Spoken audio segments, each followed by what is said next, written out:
Hello and welcome to Rating Worst Rated Episode 2. My objective in this series is to play through the worst rated titles, challenging myself to complete these games. I will be giving my own ratings, reviews, and highlights. Let's begin. Today I am reviewing The Walking Dead Destinies, which has a Metacritic score of 29 out of 100 and a user score of 3.1 out of 10. The categories I'm rating are gameplay mechanics, including stealth and combat, story and missions, character design and graphics, and the final category is bugs and performance.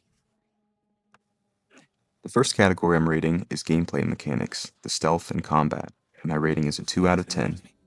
Stealth, as chinless Ultra Forehead Rick is demonstrating here, features crouching, which makes you not make noise while moving, using vape clouds and bushes for cover, yes, they're random vape clouds, throwing bottles to distract enemies, and using a focus mode to reveal an enemy's walking path.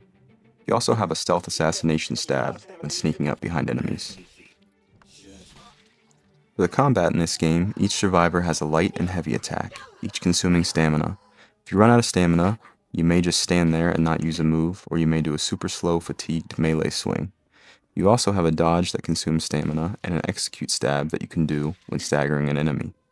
However, when performing that execute move, unlike most games, there is no time window that you are safe after performing the stab. The execution animation ends, and another zombie is usually already grabbing you. When grabbed by a zombie, you will have to smash the correct button displayed on the screen in order to break free. Even when breaking free successfully, you still take damage. This process also is about 90% of your time spent in combat. When low on health or in a broken state, you will also be given limitations. Sometimes you'll be in a state where you can only dodge, or a state where you can only heavy attack for a few seconds until your character recomposes themselves. The most successful and safe melee encounters, unfortunately, are when using environmental bugs and clipping. There are a lot of spots that can be found where you can swing and hit an enemy, but they can't hit you. They may be stuck behind an easily breakable box or not know how to get through an invisible wall on a set of stairs. Additionally, for combat, there are grenades and firearms. An aim assist goes back and forth between making you a quick-scoping god and somebody with 2 left arms and no fingers.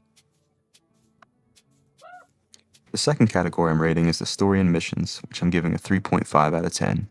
This game follows the events of The Walking Dead, but it does allow you to make different decisions at many key moments, which I think is the concept that did get people interested in this game and is a really cool idea.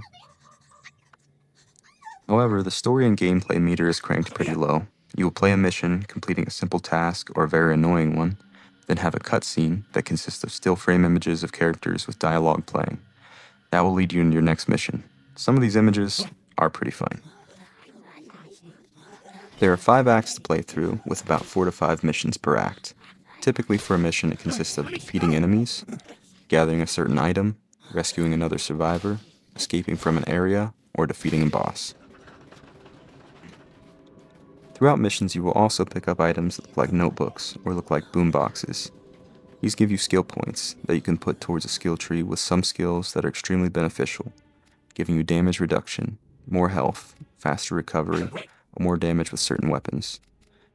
If a character whose skills you were putting points into dies, you will keep the skills acquired but be unable to finish their purchasable skills. Skill purchases for any character apply to all characters. The next category I'm rating is character design and graphics, for which my rating is a 2 out of 10. The character design is best described as inconsistent. Some characters will look completely different scene to scene, and some look pretty hilarious.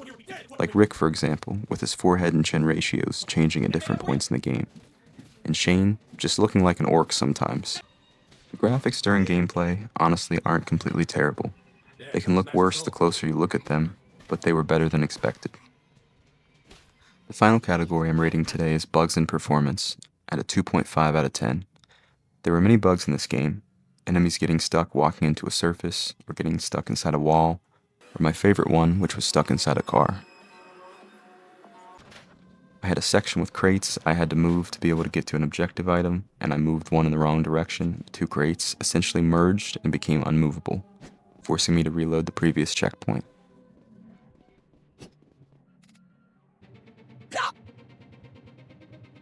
There were some enemies that couldn't function properly if you pulled them just a little too far away from where they spawned in, and as I mentioned before, stairs.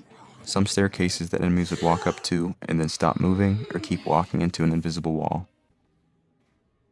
That concludes all the categories I'm rating today. So for my rating by category, I had gameplay mechanics at a 2 out of 10, story and missions at a 3.5 out of 10, character design and graphics at a 2 out of 10, and for the final category, bugs and performance at a 2.5 out of 10, for an overall rating and Poobie score of 2.5 out of 10. Now all that's left is our intense final boss battle. If you made it this far into the video, I just want to say thank you for watching.